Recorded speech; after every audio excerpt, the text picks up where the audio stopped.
Praise లేడండి. దేవాతి దేవుడు వాక్యమై ఉన్న దేవుడు కదా ప్రియమైన దేవుని బిడ్డ. ఎన్నో మారులు వాక్యము మన దగ్గరికి వస్తున్నా మనం ఏం చేస్తున్నామండి, వెనక పెట్టేస్తున్నాం.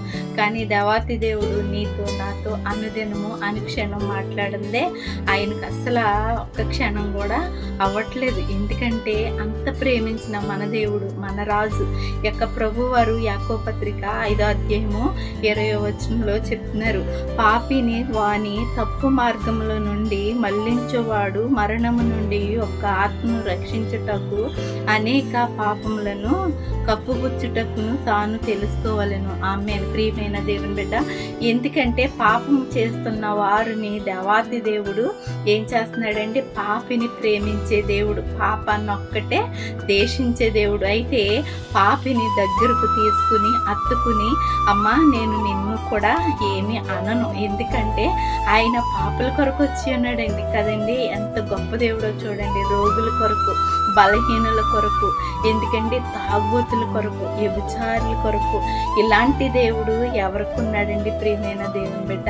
నా పాపములను కలువరిగిరిలో మోసుకుని పోతున్న యొక్క యేసు ప్రభువారు గొప్ప రక్షకుడు కదండి. యొక్క నిజమైన దేవుడు ఎవరంటే మన యేసయ్యనండి.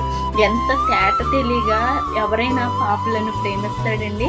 ప్రేమించరు. మన పిల్లలను చిన్న తప్పు చేస్తే మనం ఏం చేస్తామండి, చాలా దండిస్తూ ఉంటాం. కానీ మన యేసయ్య అలా చేశాడండి.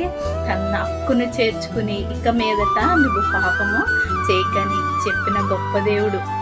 ఈ యొక్క రాజు కూడా ఆ యొక్క చాలా మందికి చాలా తేట తెలియచేస్తున్నాడు.